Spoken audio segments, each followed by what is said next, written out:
Some of you messing with me. Welcome back. Part 15, Side A.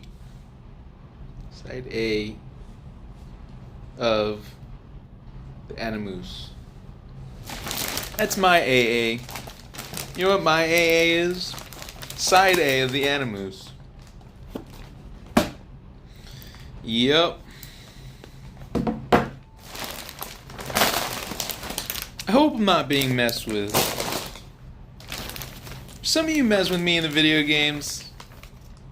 Come on. You're not messing with me in the video games, are you?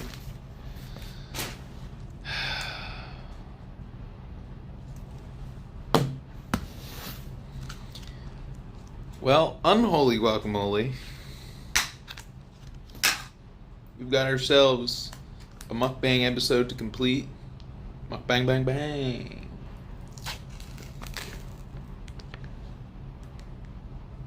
Mukbang, bang, bang. Better than muck, snip, snip, snip.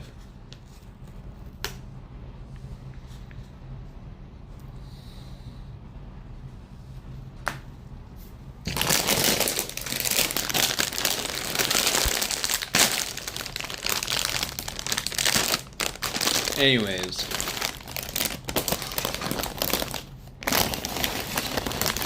Been having a pretty decent day so far. Dominating my opponents as usual.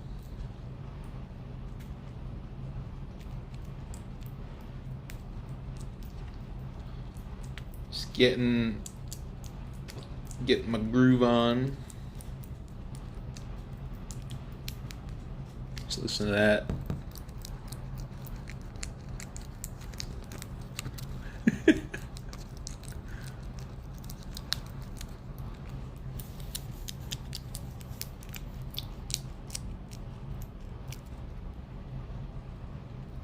Oh my gosh.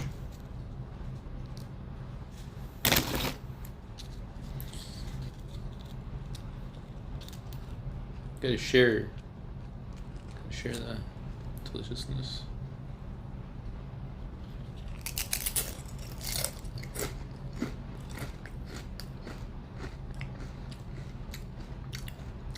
Pretty good guac.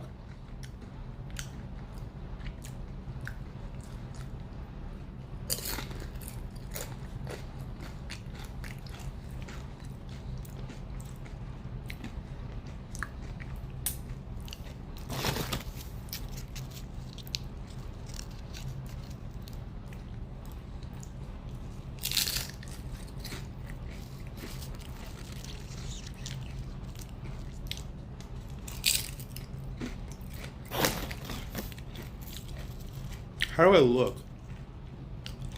How do I look when I'm dipping these blue tortilla chips all up in that guacamole pit of... What is that? Hook 'em. I've caught a guacamole fish. I caught one.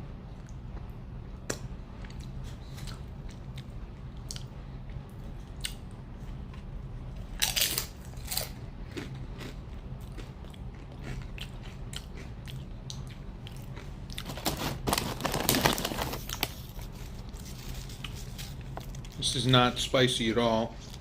You know what I really like? The guac salsa combos. It's like layers. You got like guac or sour cream and pico de gallo.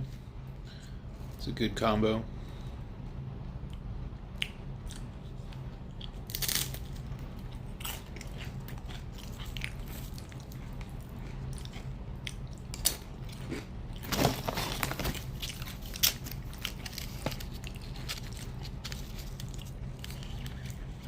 You know, in all my years of gaming, I have seen I've seen a lot of things.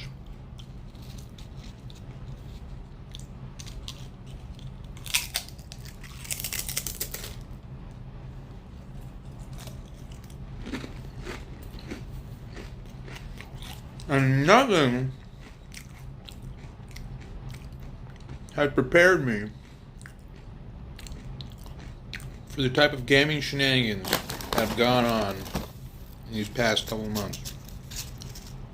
The anime shenanigans are one thing, but the online multiplayer gaming shenanigans,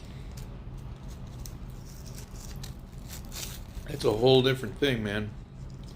I've seen a lot of win-loss percentages, but a holy guacamole, or unholy guacamole. Talking about rigged nightmares. You know, and the problem with, I don't know if it's just me, but the problem with people like myself who are just like competitive gamers, we don't like crumble into like a ball and just like we don't cry ourselves to sleep. It's just not like it's not a character trait. Some people might. And then like the people committing the fraud, like they feel bad. Oh, I only feel bad about the fraud we're committing until the person is thoroughly mind fucked psychologically. But there are some types of gamers out there who don't respond the ways that you think they will. And I think it's important that when you try to mess with a gamer in today's world, you're not just messing with them, you're messing with the possibility of a career. You're messing with the possibility of a business. You're messing with their ability to actually put forth effort into something and try to get a result that represents their hard work.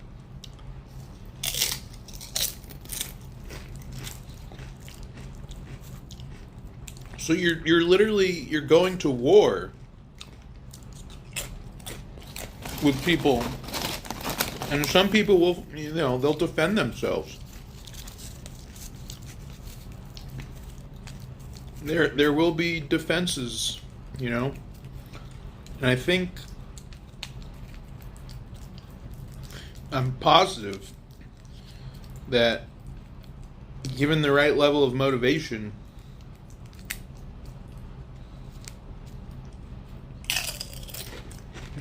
self-defense strategies will work.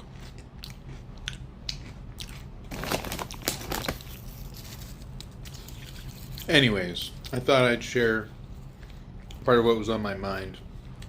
A little mukbang bang bang therapy for you, if you will.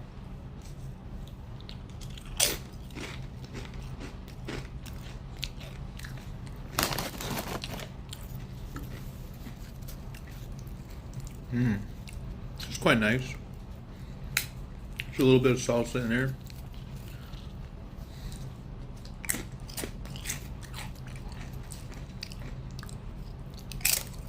It's not spicy. It's a good flavor. I've had many different guacamoles. Not all of them are quite the same. They all seem, many guacamoles have distinct flavors and tastes.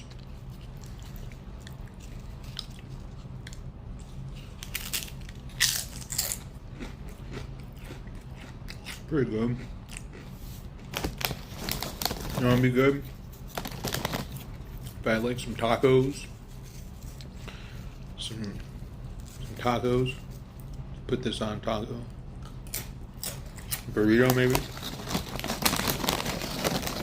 Or salad. Maybe even a salad. Maybe this might be good in a salad.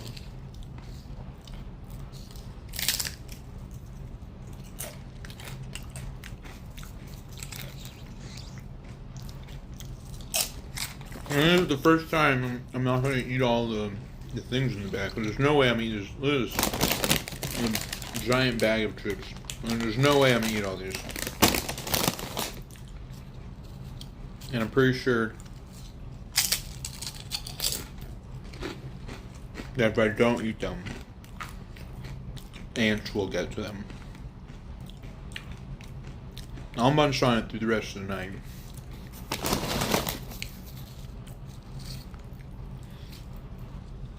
And it might save some of this guac for a little. This is a 15 ouncer of guac. Guacatumi.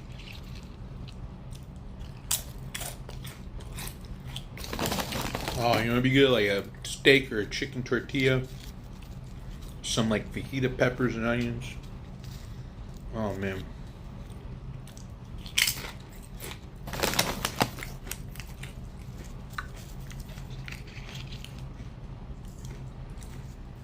Hey, you know what I came to the conclusion to, by the way?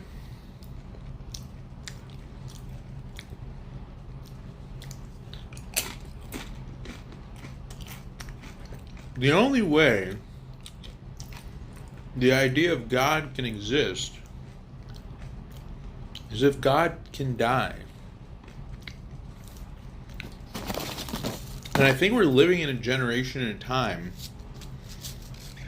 where the idea of God can be killed.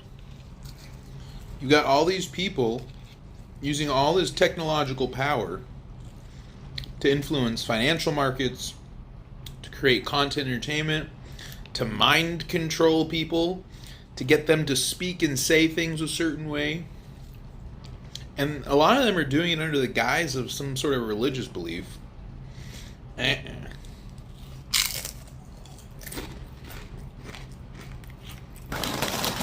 So in a way, the power of God is actually being overshadowed by technology. Which is ironic because that means you're specifically, you know, things like the New Testament, they didn't take into account like technology. They really didn't. They didn't take into account that the power of technology would overshadow the power that it was obtained through these religious texts. And now you've got satellites in the sky. You've got radio waves being sent through the air. You know, turning clouds into beautiful rainbow storms. You know, you've got things being done that is just seems like it's a religious kind of experience, but in reality it's just like human beings messing around. And some people like to mess around in like positive ways, and then there are other people are messing around in just like really negative ways. And I think in some ways people are trying to create, they're trying to actually create the good versus evil divide. They don't have to either, and that's why it's like God's dead, man. God's dead because people want there to be problems when there don't have to be.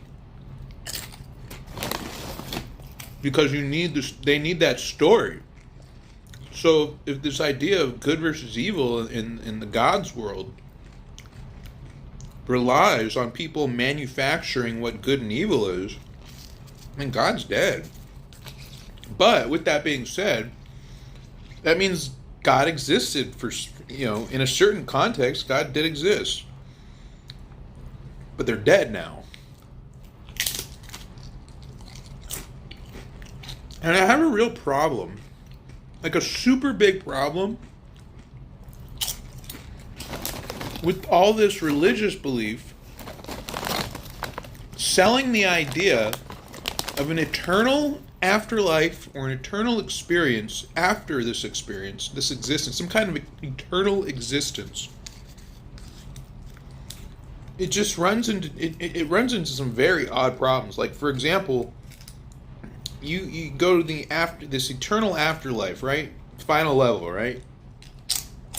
So everybody's going to wake up, and there's going to be no temptation at all for people to mess around with other people. Because based on what I'm seeing, if everybody lived in an eternal experience, an existence, y'all would be fucking with each other hard, man. You'd look for a way to create a power structure. You know, what is everybody going to get what they want? How does that work? Can you kill people in an eternal existence? You know what I mean? Like, there's just too many paradoxes in this idea of eternal existence. You know, there's too much. There's just too much. Too much potential for things to go wrong. And that's the problem with the afterlife. The problem with the idea of an afterlife and some sort of eternal existence after, selling the idea. Let me put it this way.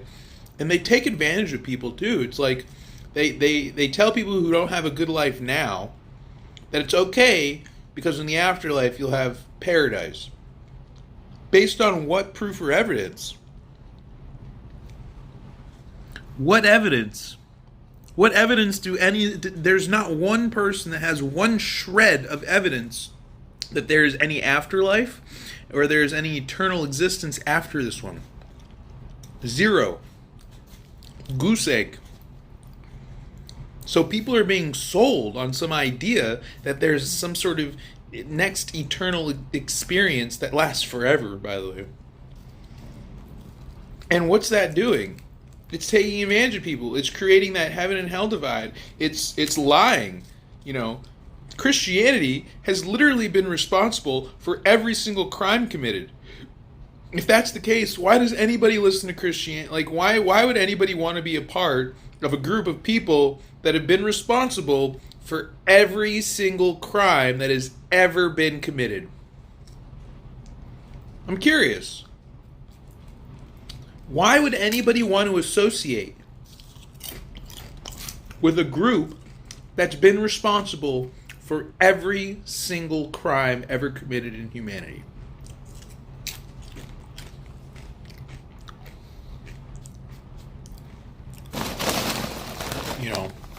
So, just things that have been bothering me. Because they have the potential to make things really nice for for humanity. And instead, they just want to pitch people and sell them this idea of some sort of eternal existence. Ain't nothing there to prove that it's like a commodity that isn't backed by anything. Eternal existence is a commodity that is backed by nothing.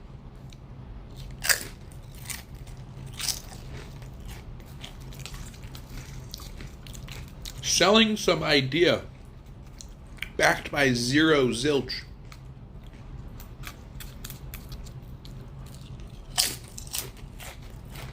That's why my time here and now, that's why everything that I'm doing now, in this existence, in this time, not after I'm dead, what happens after I'm dead, I care about here and now. I care about every moment that I have alive. Every single shred, every second, every month, so I don't like my time wasted. I don't like missing out on things. I don't like not being a part of experiences that I want to be a part of. It's a violation of my pursuit of being an American. And believe it or not, America still exists, whether some people like it or not. And it will exist.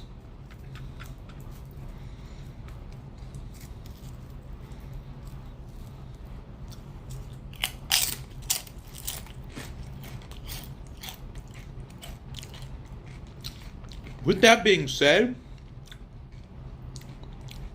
is it possible there could be things that go on in the universe relative to existence and experience?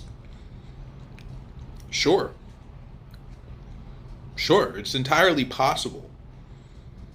But selling people and pitching an idea to people and then trying to fuck with people who don't necessarily believe it and trying to mess with my life as an individual American, messing with my journey of income, messing with my financial, my business, my relationship, thank goodness I'm good looking. Oh my gosh. Like, if I wasn't good looking, people might really not care. And the reality is there's value in beauty. There is. There is value in beauty. If there wasn't value in beauty, gold wouldn't be as valuable as it is.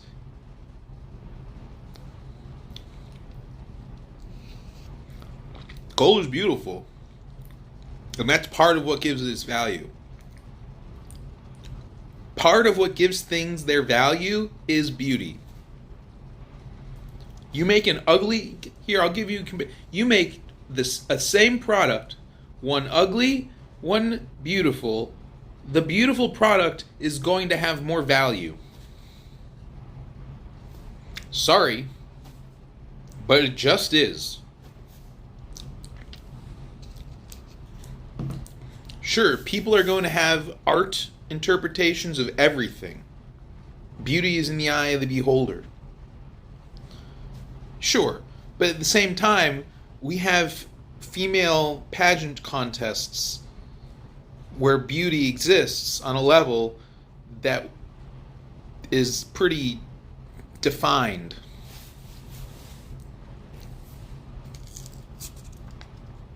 Is the Animus always beautiful? I've tried to make it beautiful. And that's kind of what bothers me a lot of the time, is like, I really have tried to make the Animus, this looks like a Pac-Man.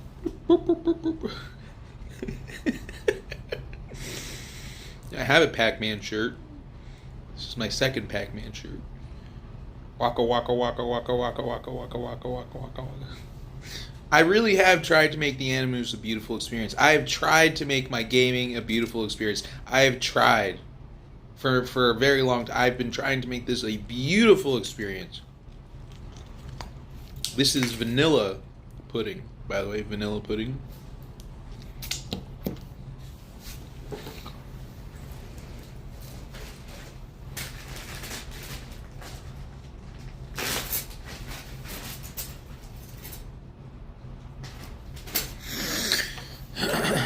No joke.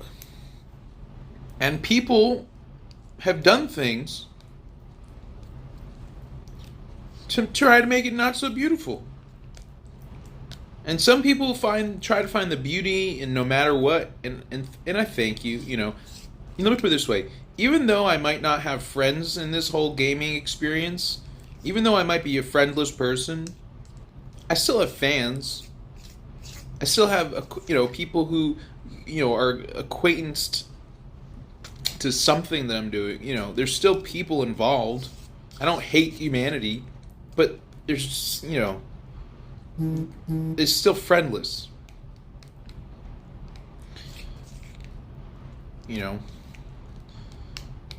But I truly have been trying, that's why I like this mukbang content stuff. It's a part of the beauty. Look at this. Delicious. Absolutely delicious. Bang, bang, bang.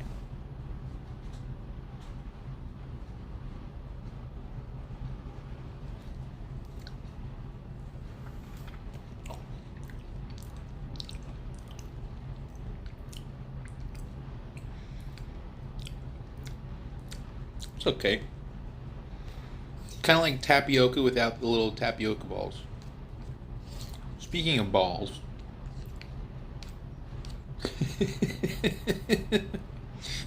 I hope everybody has their balls. Balls, balls, balls, balls, balls.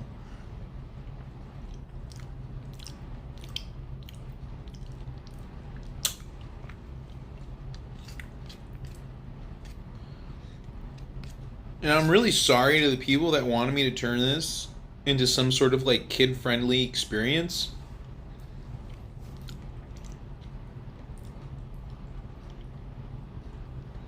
But I'm not a fucking Teletubby.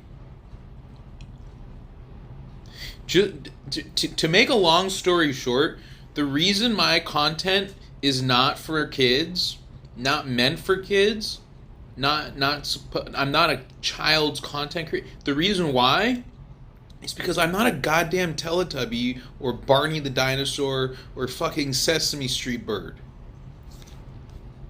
Okay? I'm not a Dora the Explorer. Shit. Is SpongeBob, SpongeBob still has adult themes though. And sure, people have made children's content with adult themes snuck in there. But I feel like there's inherent problems with that. Not for other people, but for me. I would rather stick with an adult audience. Maybe they're growing with me. But if they're growing with me, they're probably just as upset as I am that things haven't gone entirely the way that I wanted them to.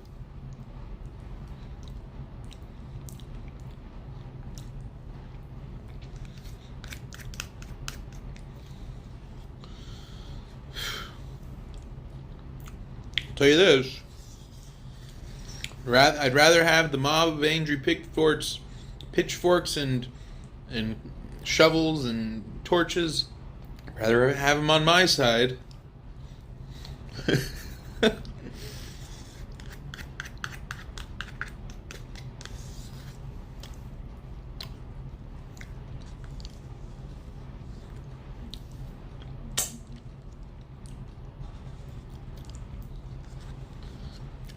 Not that I want a mob of angry people.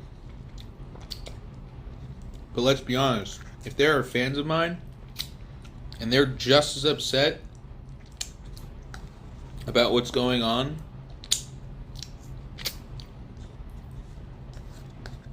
you know, I wouldn't want to be in their path.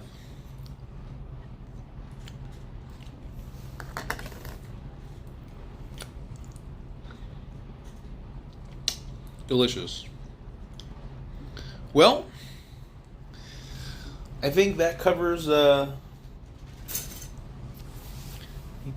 this episode, this part, side A, part 15 of the Animus Mukbang Bang Bang.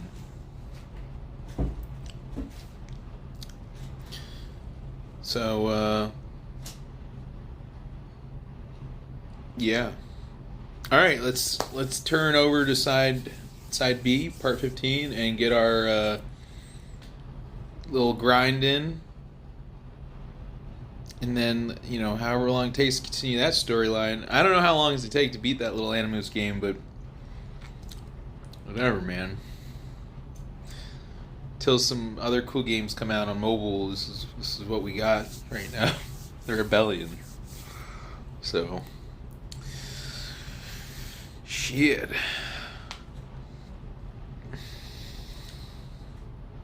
Again, I'm not being messed with, right? Because I'm doing serious art. This is serious. Oh. Alright. See you next time. Depending on how things go, we might be doing next week in some different locations. We'll see. I think my little studio here, I might have it reserved. So you have to make a reservation. But there's a possibility that people might be trying to, you know, try to make things difficult or weird. So we may or may not be off-roading for our Animus next week in some different locations. And it might be at different times. We'll see. Anyways, alright. This has been Arduino Guy Moose. Still technically Bad Robot. Still technically a lot of other personas. The Moose is loose. Arduino Guy lives. I'm Max. I'm IVI. I am unstoppable. Alright. Please turn over to side B. Thank you. Have a good one.